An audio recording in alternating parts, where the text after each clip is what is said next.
Hello there, ladies and gentlemen. So today we're going to talk a little bit about inflation.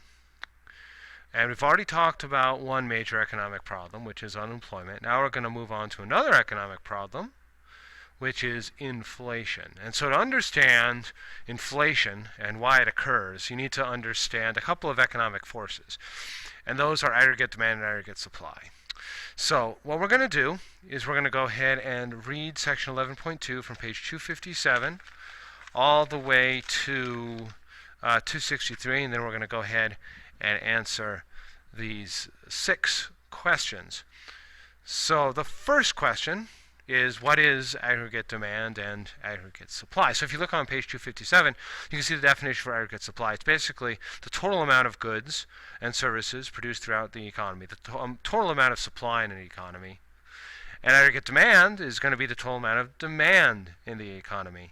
Okay, the total amount of spending by individuals and businesses throughout the economy. All right, so it is this interaction of aggregate supply and aggregate demand that sets what's called the price level. And it's changes in this price level that are given names called inflation as well as deflation. So if you turn the page and go to page 258, you can see in blue it talks about inflation. So inflation is when there is an increase in the average price level of all products. So the price of some products might be falling, but overall the price level in an economy is going up when you have inflation. Okay, and you can see from the text on 258 that when aggregate demand increases faster than aggregate supply, you're going to have inflation. Okay, so that's number 2. Moving on to 3, deflation is when there is a decrease in the average price level. So the price level is falling. When aggregate demand decreases more rapidly than aggregate supply, as you can see on page 258, you have deflation. Okay, deflation is bad for an economy as well.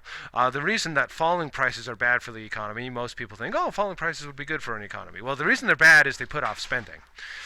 Because if people think that the value of their assets are going to fall due to deflation, they're less likely to buy assets that could fall in value. And that could be homes, that could be stocks. All of that is going to, when people don't buy those things, that's going to hurt aggregate demand. And that ultimately could be bad for an economy. This is in contrast to inflation, which actually encourages people to spend, because people want to buy things before the prices go up. So inflation encourages people to actually spend money and buy things before the price level goes up. Ironically, that can actually end up causing inflation. So inflation, it can end up causing more inflation. All right, now there are a couple types of inflation. If you look on page 258, we have demand pull and cost push inflation. So demand pull inflation is when the prices of goods are pulled higher. It is generally, this type of inflation comes from when there is too much money chasing too few goods. So if the Federal Reserve System, our central bank, decides to flood the market with money, you have a lot of people with money and they bid up the prices of those products.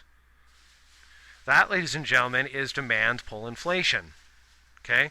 It is too much money chasing too few goods. This is different than cost push inflation. So you can see that on page 258. That is when producers raise prices to cover higher resource costs. So think, for example, if the minimum wage was raised, McDonald's might have to increase the price of their hamburgers in order to pay for their employees. That would be a cost push inflation.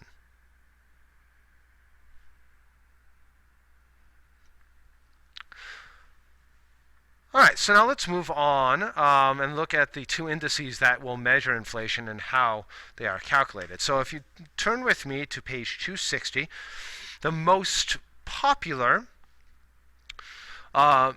index that is used to measure inflation is the Consumer Price Index, the CPI. You can see that on the bottom of page 260.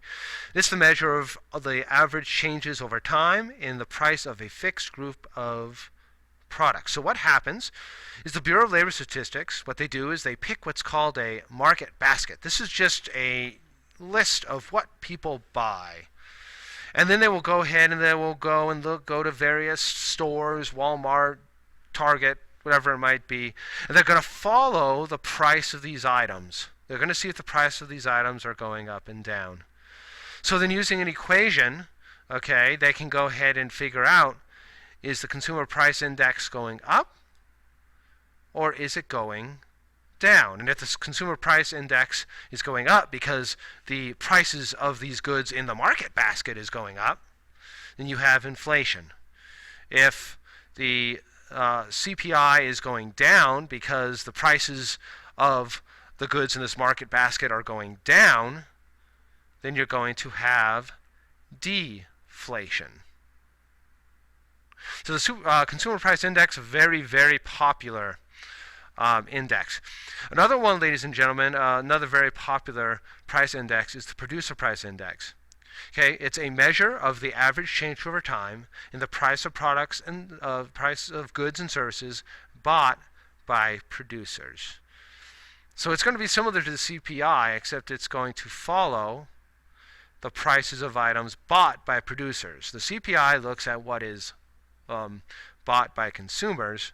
What is bought by producers is going to be looked at in the Producer Price Index.